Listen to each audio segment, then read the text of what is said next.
Want to advertise your business in a cost-effective way? It's time to give podcast advertising a try. Research shows a high rate of podcast listeners made a purchase as a result of an ad they heard on a podcast. Visit podbean.com/brands to launch a cost-effective podcast advertising campaign in minutes. That's podbean.com/brands. Welcome to the latest episode of 5 on the Floor on the 5 Reasons Sports Network. Thanks for joining us on your favorite podcast app. We're on Podbean, Spotify, Google Podcasts, Apple Podcasts. We're also on Dash Radio on their Nothing But Net channel. That's every single weeknight at 7 p.m. Also, check out 5 Reasons YouTube before Floor, an hour before every game. Post up 5R as soon as the game ends, and plenty of other content as well. And 5reasonsports.com. Make sure you spell that one out. That's where you don't get a paywall and you get the latest Heat, Dolphins, and other Miami sports content. Also, check out the great sponsors of the 5 Reasons Sports Network, including our friends over at Intense Nutrition. You need to lose weight? They can help you do it. They can help you lose 10 to 15 pounds in just 10 days with the Intense Cleanse and Detox. They've got specific stacks for you, whether you're an aging man, a budding athlete, or you just want to fight cold and flu season. And they can help you with your pre- and post-workout regimens, okay? Everything in the store at Intense Nutrition, other than the protein, 20% off if you mention 5 Reasons. That's 20% off if you mention 5 Reasons for anything in the store. Superior quality, superior service. Check them out on Facebook and on Instagram with the handle Intense Nutrition. Pretty simple. Or just give them a call, 954-775-0257. That's 954-775-0257. They're in Coral Springs over on University Drive. Again, one more time, 954-775-0257. Intense Nutrition. And now, today's episode. Yikes. 5 on the floor, ride for my dogs. Where here's the thing, you can check the score. Hustle hard, couple scars, wearing bubble frauds. Just like Butler said, you in trouble, y'all. Kept the floor playing, got it all banned. Y'all seen the block, stop with one hand.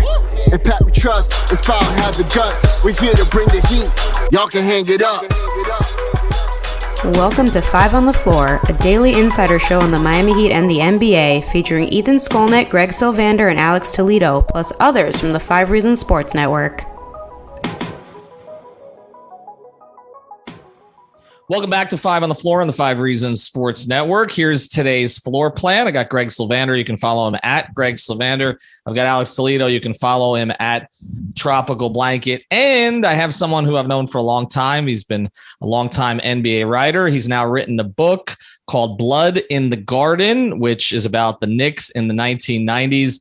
And it was a book that I had particular interest in because I was going to grad school at Columbia in 1995. So I was around those teams in New York. I don't readily admit this, but most of my family are Knicks fans.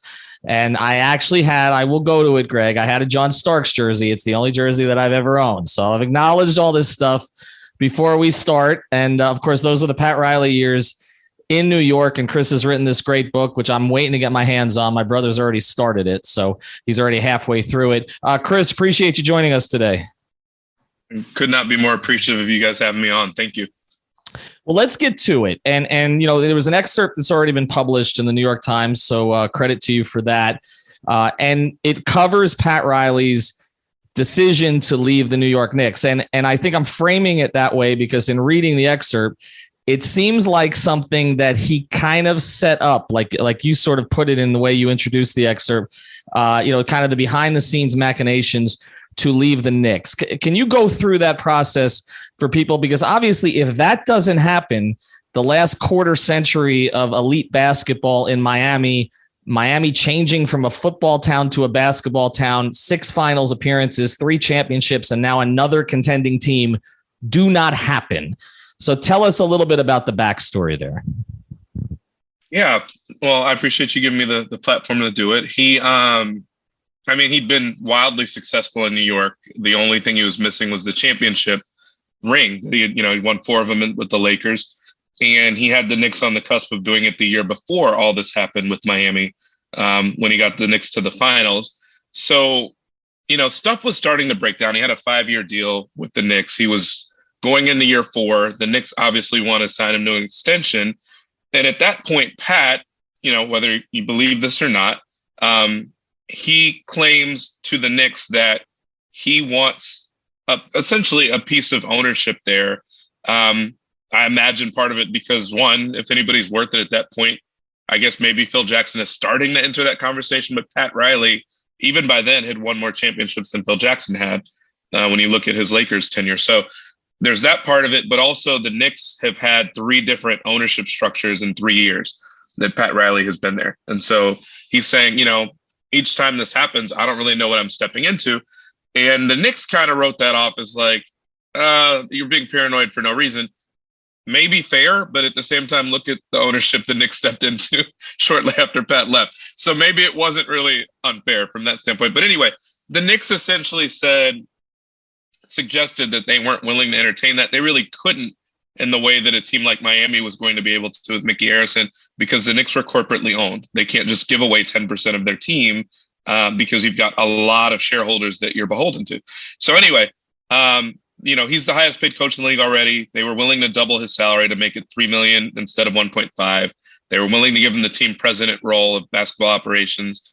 But the team is struggling. They have a lot of infighting going on that season. And during New Year's Eve, when, they had gone into Christmas, they were 12-12 at the Christmas break in the NBA that season. It was a pretty bad record by the Knicks standard by that point. Pat goes to Aspen, Colorado, and he meets up with a friend who has people over named Dick Butera, who is a wealthy real estate developer who's still there in that area. And he says, I'm having a rough time with the Knicks. Like, I don't know if I want to do this anymore. And at the same time, he says that Dick Butera kind of announces at this get together. It's funny you would say that, because me and my friends are thinking about buying the Miami Heat, who were up for sale. And of course, Pat has interest in that. And he says, if you're able to do that, you could probably have me as a coach. I think I'm ready to make the move at this point, even though, keep in mind, he's under contract for another year after this with the Knicks. So he's hoping that his friend will get the team. His friend ends up not getting the team. At the end of January, Mickey Arison wins the bidding war basically to get it. But the conversation doesn't end there. Mickey Arison gets the team, and then Dick Butera, for some reason, contacts Mickey Arison. There are phone records that show that. He claims that they were not talking about Pat Riley during that time, but okay, whatever you want to believe. Come February, right after the All-Star break, the Knicks have a game in Miami. And seemingly, if you put 2 and 2 together, it wouldn't be that crazy of a thought that Dick Butera had basically told Mickey Arison, why don't you try to meet Pat when he comes down there with his team? So Mickey Arison goes to a shoot-around that the Knicks have. Or wants to go to a shoot around. He asked the Knicks PR person, can I watch the Knicks practice? Can you ask Pat if I can watch practice? Pat, you guys know Pat. Pat says no, very much in or out sort of person. He doesn't even let his own scouts from the Knicks watch practice without prior permission. So of course he's not going to let the opposing owner watch, a shoot around on the road, no less. So anyway, he says no. Mickey Arison waits in the tunnel of Miami Arena. So when the Knicks come out and are going to the bus, he pulls aside Pat and says, can we talk for just a minute? And Pat thinks about it, but eventually he gives in and says yes, which is kind of stunning given what we know about Pat Riley, especially if you read the book about how this is a guy that was going to find his players if they knocked someone down from the other team and then help to pick them back up. He was very much in or out, so that goes completely against his MO. Anyway, fast forward to the way that season ends for the Knicks, which a lot of people remember in New York. Patrick Ewing has just a brutal finger roll that just kind of bounces off the back rim in a Game 7. They lose to the Pacers in 7.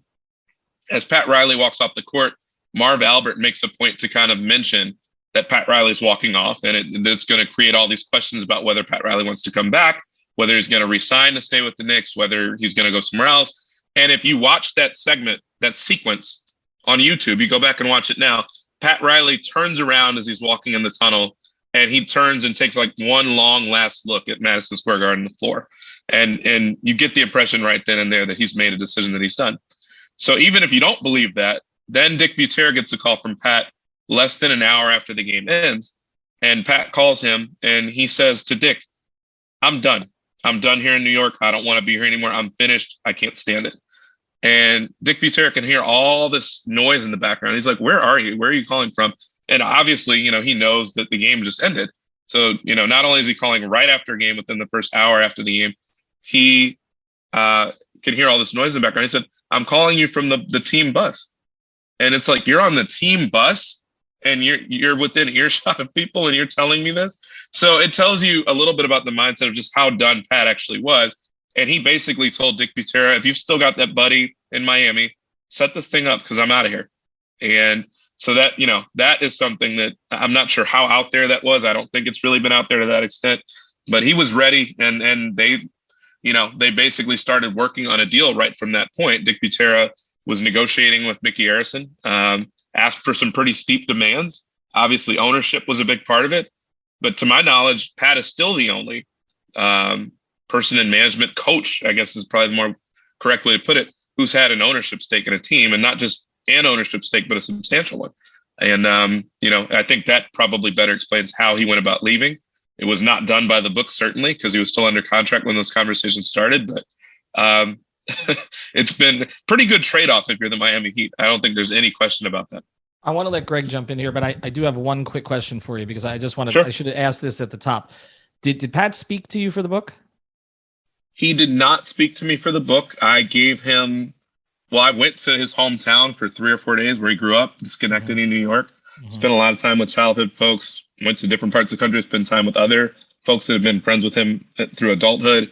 But I did request to talk to him. And then even when he said no, and when the Heat organization said no, I did send a list of questions and kind of give him a blow-by-blow of what would be in the book, and give him an opportunity to respond to that. He chose not to do that. Did anyone from the Heat? No. Okay. And same thing with that, though, with Mickey Arison and stuff like that, where I did put along questions at least, but were declined. Okay. Some people, but not people that would have had anything to do with the decision like that. Folks that were, players, former players. I think John Crotty, I think he does stuff with the radio, but nobody that would have had a factor in a decision like that.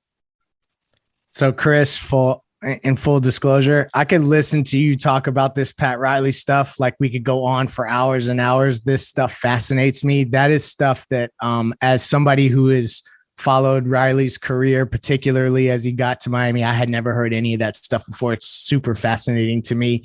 And I kind of really, my experience with Pat Riley particularly has been in Miami, right? So it's interesting from this perspective, and I'm going to switch right to those Heat Knicks series because I haven't had the opportunity again, in honesty, to read your book yet. I have seen the excerpts that have been out and I can't wait to read it. It's absolutely appointment reading for me, but the Knicks kind of regrouped when Riley left. And then there was this rivalry and I remember Riley's first game back in Madison Square Garden and all of those series. I mean, I was like the kid who in one of those Heat specials, they caught video of me holding up a sign that said, "This means war" at one of the Heat Knicks playoff games, which in retrospect is ridiculous. But so I was so entrenched in that era, and I'm interested to pick your brain on what you found out about how that Knicks team felt about those Riley Miami Heat teams and just like dissecting that entire era of Heat basketball. Yeah. I mean, it was funny. I talked to Jackie McMullen for the book. I just thought it would be good to get the perspective of folks that were national reporters at the time and local ones for that matter. But I thought Jackie would be fascinating just because, I mean, she's a Hall of Fame writer who covered one of the most fiery rivalries in the league, in league history, with the Celtics and the Lakers. And I kind of asked her, like, what do you think of the Knicks Heat rivalry? Like, obviously it's not Celtics Lakers, but I'm just curious, what did you think of it during the 90s? She's like, that one didn't even like register for me when I think about the big rivalries throughout the league's history. And it's interesting because it wasn't consequential from the standpoint of titles, but I don't know that you had teams that hated each other more than those two did in the late 90s, let alone just the nature of the series that for 4 straight years, they went the distance all 4 of those years. And every one of those series was really tight. And a couple of them were kind of, the outcome might have shifted because of suspensions, the first 2. So you don't have many that you can compare and look at that, let alone, the backstory of it with Riley and the Van Gundys on either sideline and the fact that the teams were built similarly, the fact that the Knicks almost out of spite tried to trade for Alonzo Mourning. so that Miami wouldn't get him. And, and the Knicks basically owning the fact that they were trying to do it out of spite so that Pat wouldn't get him. They would have paired Patrick and Alonzo Mourning together. So, this was a real hatred that these teams had. And to your point about that game in 95, Riley's first game back in New York, they went around and were asking Michael Kay, the radio host in New York, was I guess kind of a sideline reporter at the time, and so they had him doing feature reporting around the arena. I think one game before Riley's return, just taking the pulse of the fans in the crowd, like what did they think of Riley, and was Riley a hero? Was Riley a villain? And he stuck a microphone in front of like a 6-year-old kid's face. He's like, I think Pat should go to jail. It was a wild time. It sounds like you would have just been on the other side of that, but it sounded like you were just as passionate.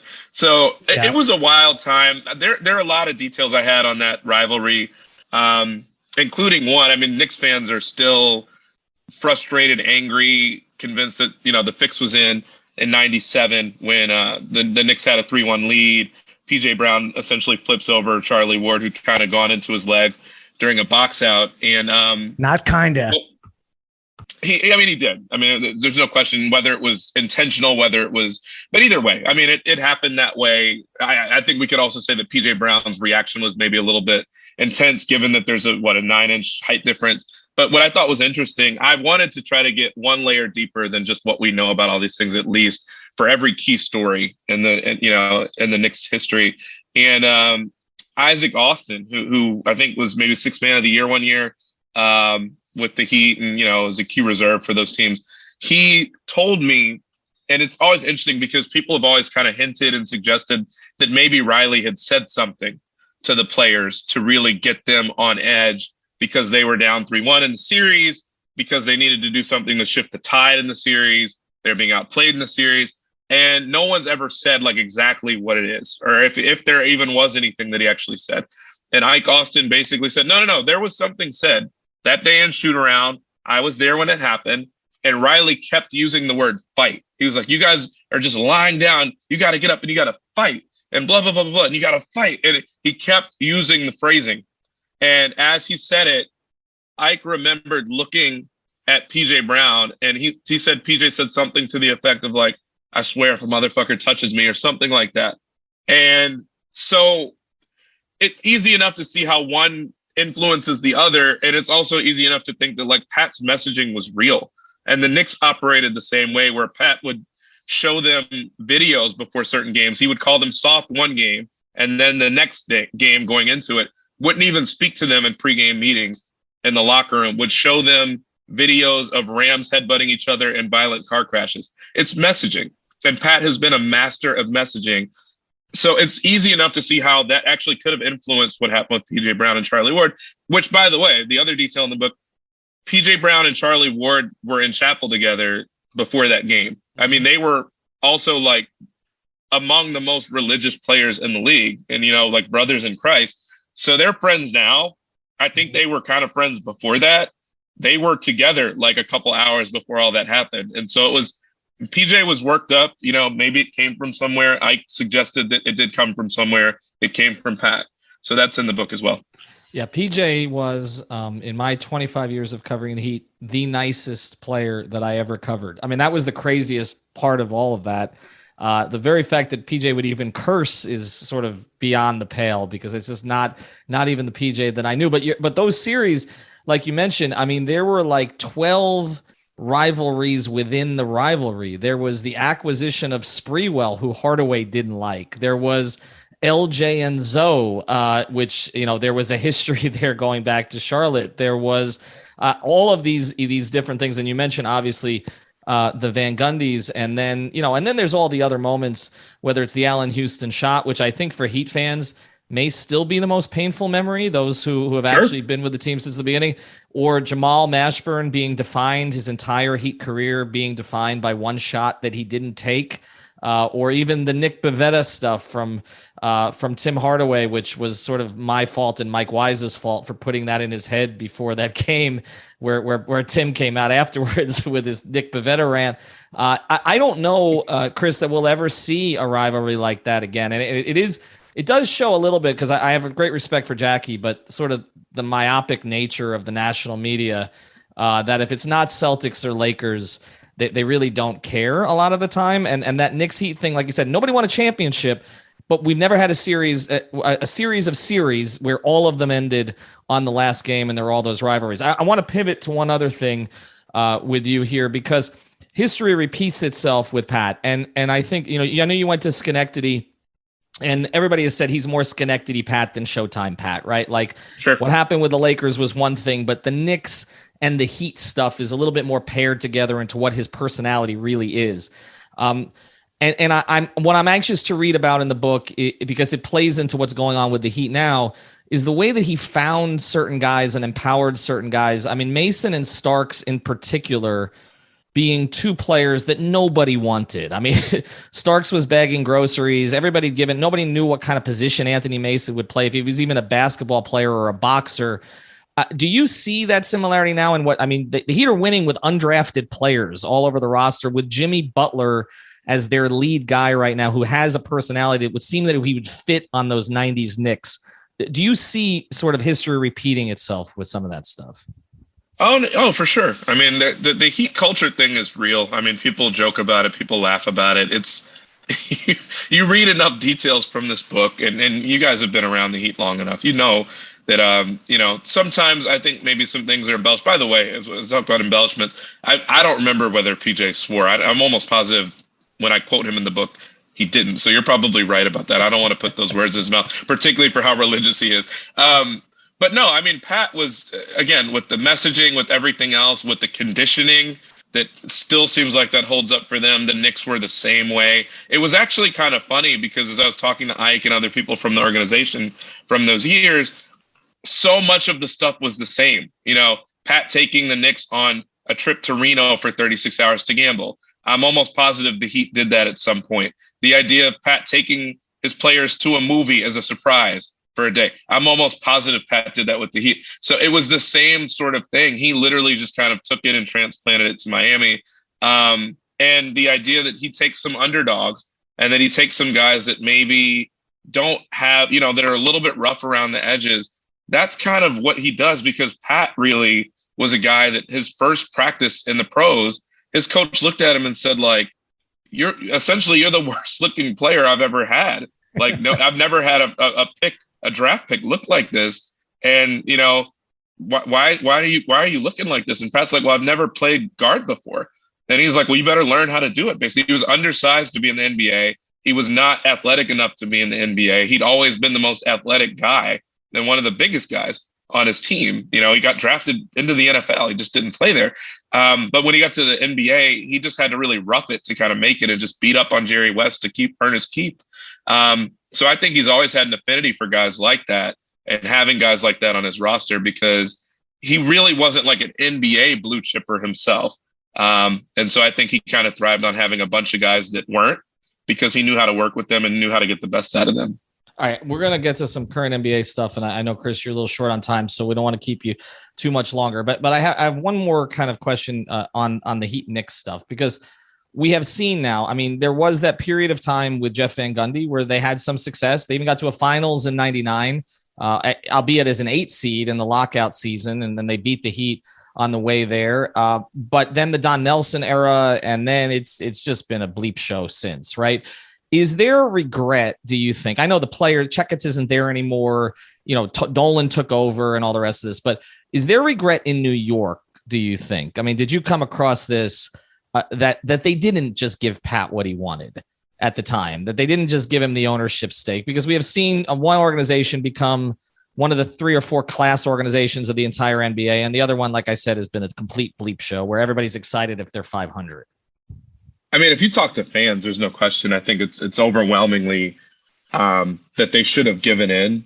I think you get that from a big portion of the fan base. The other portion is like, screw that dude, he left us. But I think, if you take that part out of it, I think they would have preferred to have had him. Now, I will say this, and this is something that I'd not thought about a whole lot. I don't know how much longer Pat could have lasted in New York as the coach. I think we talked so much about the success he had. I do think to some extent he was miserable. I do think the nature of the media is a lot different there than just about anywhere else. And I do think that, what he did in Miami with going into management eventually, I think he would have needed to probably have done that sooner in New York, just because he was between the messaging and the fact that they hadn't gotten to the promised land. I just don't think he would have lasted much longer. Like the two things I wonder are, could he have lasted longer in New York as the coach if he didn't get ownership? Which if he gets ownership, I think it's a little different. If he didn't, I don't know how much, maybe another year. I don't think he could have gone that much longer, because he was just so hard charging with everything, passionate about everything. His foot was on the pedal for everything. If they'd won in 94, I think, it kind of extends everything, because then the feelings aren't so raw. The team doesn't keep coming up short. Everybody has a little bit more energy to keep going, but I think he was wearing thin on his players. I think, the player empowerment stuff was something that he was starting to get more and more vocal about in a negative way and being more critical of. And so I think the ownership stake made the stakes a little bit sweeter for him. And I don't know that he could have really lasted. And he said that himself. I don't really know. I always pictured myself as being a guy that my name would be in the rafters in New York. And you notice that only Red Holzman's the only guy that has that. And he won championships. And so if Pat hadn't gotten one soon, I don't think he could have lasted much longer in New York. But yes, the fans definitely, I think for the most part say, man, we should have done whatever it took to keep him, just because he look at what happened with Miami and look what's happened with us ever since. And if not for that 2 for 18 from John Starks, he probably would be in the rafters. All right, we're going to come right back here with Chris. We're just going to do some rapid fire on the NBA here on 5 on the Floor. We'll be back with Chris Herring in a second. Before we do, I want to tell you about our product code. It's 5RSN. That's the number 5 RSN, and that's what you use if you're looking for grooming products over at manscaped.com. You get 20% off, or you're looking for premium CBD. That's the tincture, the sports cream, or the gummies over at therapistpreferred.com. So use that code 5RSN. That's the number 5 RSN for the best CBD at therapistpreferred.com. Helps you sleep, help you recover. And of course, your grooming products over at manscaped.com. And no, it's not just the razors, but they also got the cologne and everything else along those lines. And I got to give you the tagline here. Your balls in your body will thank you. Now, back to Chris Herring. But first, get that code handy. 5RSN, manscaped.com, and therapistpreferred.com. All right, we're back on 5 on the Floor. Alex has been waiting to get in a question or two here. Go. I mean, yeah, I decided to take a back seat for most of this pod because I was born in 96 and just was not along for that era at all. But now that we're talking current day stuff, I wanted to ask you. So a lot has taken place ever since the season started. Obviously, the Heat have kind of catapulted themselves higher than I think a lot of people projected them to be, once the season actually started. And they're now, kind of going back and forth with the Bulls for the 1 seed in the standings. Who knows where they're going to actually end up?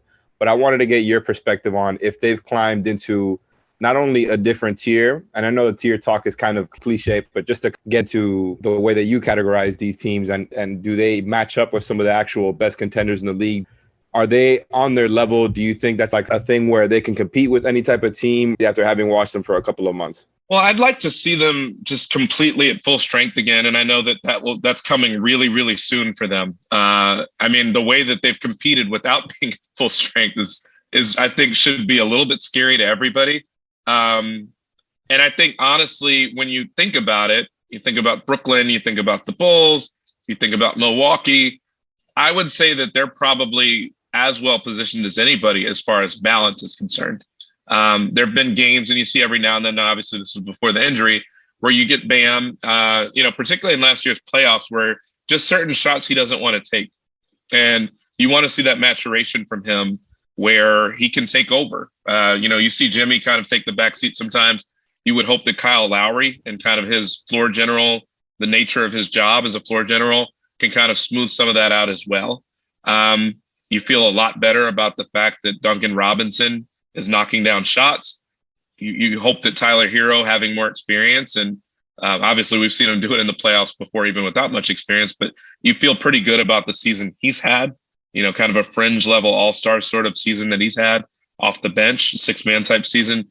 But again, for me, it goes back to defense. I think that was why the Kyle Lowry pickup was so big, is just because now you've got three of the best defenders in the league at their positions, and I just think that Milwaukee has some of that with Middleton, Giannis, and Drew.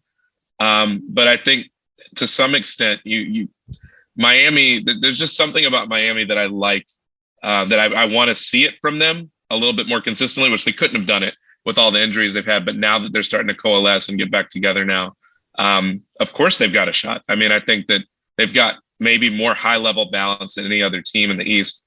Brooklyn doesn't have that level of balance on the defensive end all the time. And they're kind of weird from game to game, the Kyrie situation. The Bulls seem like they're a player away to me now, and they also are going to lose Lonzo now for a little bit.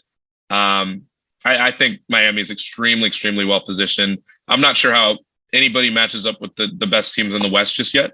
Not saying that they don't match up, but I don't know who's going to emerge from the East, but you absolutely can't count Miami out. I think they're right there in that conversation in the top four. We appreciate all that Heat love on this 5 on the Floor podcast, for sure, Chris. And so there was an infamous Riley story where he was playing 3-on-3 way back, maybe in Schenectady, actually. And he took an elbow to the face, lost teeth, threw his teeth off to the side of the court and kept playing. Have you ever heard that story before? No, I haven't. Yeah, I think one of his high school teammates recounted it, and I found it online a while back. I'm interested, what head coach around the league do you think would get elbowed in the face, lose a tooth, throw it to the side of the court, and keep playing? The only one I can think of is one we don't have anymore. God rest his soul, Jerry Sloan. Sounds like a guy that could have done that, but maybe probably did do that at some point. But off the top of my head, I mean, you've had some tough dudes, but yeah, that seems a little bit beyond to hear that. I mean, Monty Williams is a tough dude. I have that in the book. He was a guy that had a heart condition that they actually didn't really give clearance to play. And he said, almost like a movie scene or something where he's like, I don't give a damn. Like, I'm playing anyway. He didn't have clearance to play with a heart condition, and he decided he was going to play and just sign all the waivers and said, like, I know what I'm doing here. He was the reason that they even had the idea of the defibrillators courtside, the ambulances courtside. That's why they have it like that now, because of him. But still, that's fundamentally different. Like, that's a risk, certainly, and it's a life-threatening risk. But the idea of throwing the teeth to the side is still kind of a different level and more visceral. So, yeah, I'd not heard about that. Wow. Chris, I'm going to let you close with this because I think any story of the Knicks Heat rivalry, you mentioned it earlier, but it has to involve Patrick and Zoe. And so much of that was fundamental to Riley, too, because you had two best friends who he didn't want them going to dinner during the playoff series. Do you have one particular Ewing morning story that sticks out to you from the book? I think it's the idea that they were trying to trade for him, and that's a pretty risque thing to do, particularly with like who you would have to trade to get him. So they offered Starks and Mason up in one deal, or I think it was like that. And they had Oakley and Charles Smith in another deal, and it hurt some feelings. Patrick would have loved it, but I don't think the other key guys on the team were very in love with the idea of being in trade rumors, and the trade rumors being completely true that the Knicks were trying to do it. And oh, by the way, they were trying to do it just to kind of thwart what Riley was doing. I never knew that. That's so cool. Yeah. Just in retrospect, that's a nugget right there of a whole bunch of things. If that a little bit, just a tad, just a tad. All right, I can't wait to get the book. We appreciate it, Chris. The book is called Blood in the Garden. You cannot read an excerpt in the New York Times, but better yet, buy the damn book, right? That's what Pat would tell you to do. Although maybe not in this case with some of the stories, but I appreciate that you were able to get them anyway. Chris, thanks for joining us. Appreciate. Thank you guys so much. I really appreciate you. Thank you for listening to the 5 on the Floor on the 5 Regional Sports Network.